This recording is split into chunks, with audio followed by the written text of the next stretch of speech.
हाय दोस्तों, मैं हूं ज्योति पाल और आप सभी का स्वागत है मेरे चैनल इनर ज्योति में। दोस्तों, हम ऐसी पतंजलि के योग सूत्र पे बात कर रहे हैं। साधना पाठ योग सूत्र 19 पे आज हम बात करेंगे, जिसमें उन्होंने दुख और उसके कारण और उसके निवारण के बारे में बात करी है।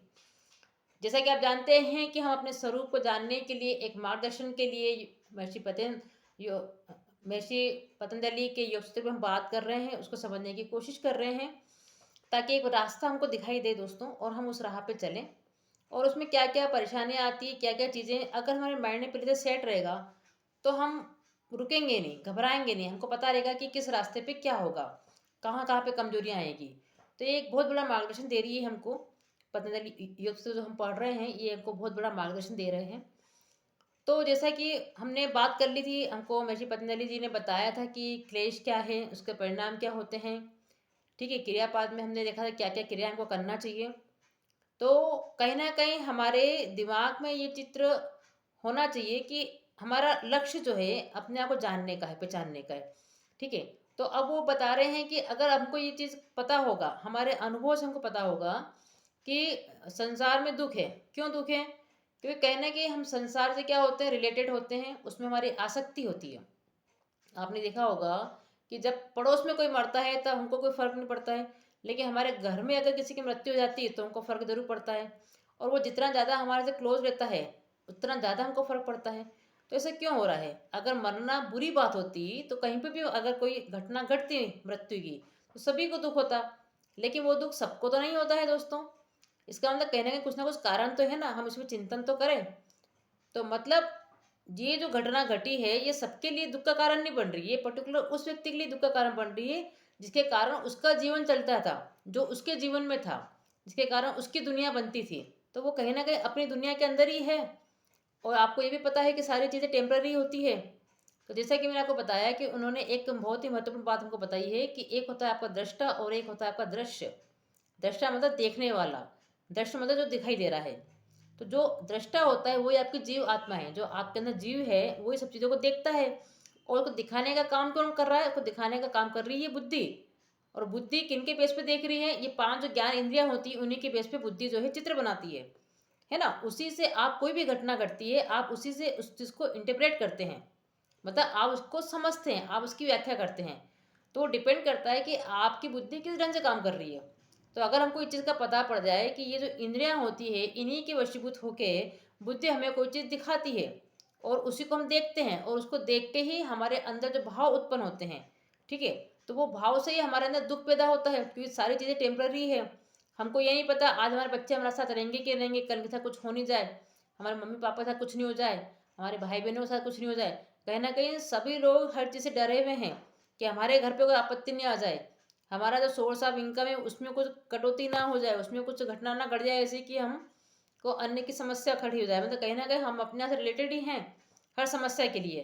तो अगर कहीं हम इसकी चिंतन करते हैं दोस्तों तो हमको समझ में आएगा कि देखने वाला और दिखाई देने वाला दो चीज़ें हैं। तो अगर हमको ये चीज़ समझ में आ जाए कि बुद्धि जैसी समझेगी, जैसी व्याख्या करेगी, उसी से हमारे अंदर प्रभाव पड़ेगा। तो जितनी ज़्यादा हमारी समझ अच्छी होगी उतना ज़्यादा हम चीज़ों को, घटनाओं को अच्छे ढंग से ले पाएंगे।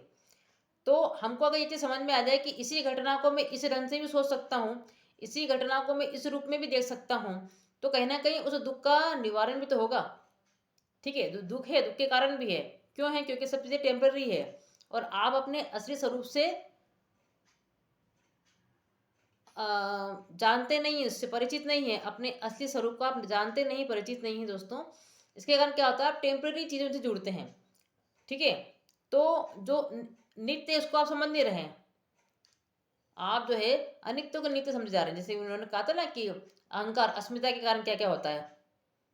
अधर्म को आप धर्म समझ रहे हैं, अनात्मा को आप आत्मा समझ रहे हैं। तो वही वाली बात हो रही है कि अगर आप अपने स्वरूप को नहीं जानते हैं तो आप जो आपसे रिलेटेड लोग हैं उन्हीं में अपना जीवन देखते हैं, और उनसे संबंधित जो घटनाएं घटती है तो बुद्धि आपको जैसा दिखाती है उसको देख के आपके अंदर एक दुख उत्पन्न होता है, और उस दुख को आप सहन नहीं कर पाते हैं, आप हमेशा डरे हुए रहते हैं। ठीक है, तो अगर हमको ये चीज़ समझ में आ जाए कि अच्छा ये चीज़ें हमेशा हम इतने जन्मों से देखते आ रहे हैं, समझते आ रहे हैं, तो अब हम क्यों ना थोड़ा सा अंतर्मुखी होएं। हमने बाहर की चीज़ें बहुत सारी देख ली है, बाहर से बहुत सारे संबंध बना लिए हैं, और इससे किस प्रकार से आसक्ति हो जाती है, उसके कारण किस हमारे अंदर कितना दुख उत्पन्न होता है वो सब भी हमने समझ लिया है। अब क्यों ना हम थोड़ा सा अंतर्मुखी होके अपने उस स्वरूप को देखें जो वास्तव में हम हैं। तो एक बार उस स्वरूप की झलक अगर आपको लग जाती है, आपको दिखाई पड़ जाती है, आपकी समझ बढ़ जाती है ना दोस्तों, तो आपका पूरा जीवन बदल जाता है।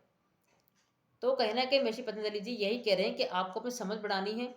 और अभी जब तक आप चल रहे हैं इस योग साधना पर, तब तक आपको इतना ज़रूर समझ में आ जाए कि हम किसी भी घटना की व्याख्या अपने हिसाब से कर सकते हैं, है ना? हम अपने आप को स्ट्रॉन्ग रखने के लिए, अपने आप को मजबूत रखने के लिए और अपने एक लक्ष्य को प्राप्त करने के लिए कि मेरा लक्ष्य तो ये है।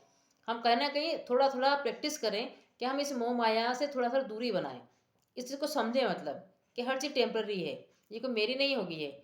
जब तक हम इसके साथ हैं, हम अच्छे ढंग से रहें, हम एक दूसरे की हेल्प करें, एक दूसरे के लिए हम जितना कर सकते हैं हम करें। लेकिन कल से वो अगर नहीं रहा या कुछ कुछ घटना घटती है, तो हम उसको सहन करने के लायक भी बने। तो रोज़ हम अपने आप को थोड़ा-सा स्ट्रॉन्ग भी बनाते रहें, क्योंकि जीवन तो दुखमय है, ये बात पक्की है। लेकिन जब तक हम अपने स्वरूप को नहीं जानेंगे दोस्तों, इस दुःख का निवारण भी नहीं होगा।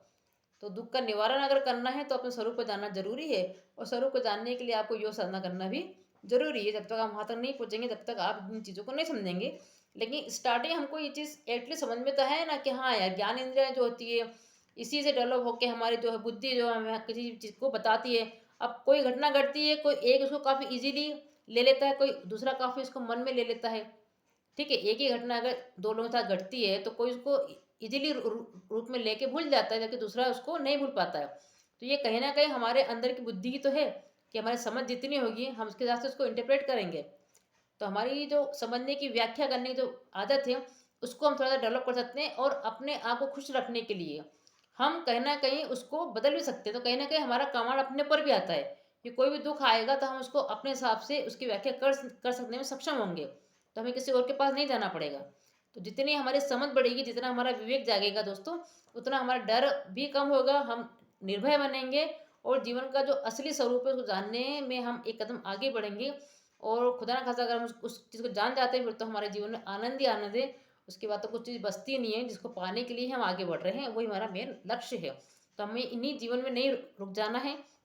और जहाँ तक आपने देखा होगा, कुछ लोग कितने चालाक होते हैं, एक ही चीज़ को किस ढंग से बोलते हैं, किसी के सामने किस ढंग से इंटरप्रेट करते हैं, किसी के सामने कुछ ढंग से फोकस करते हैं।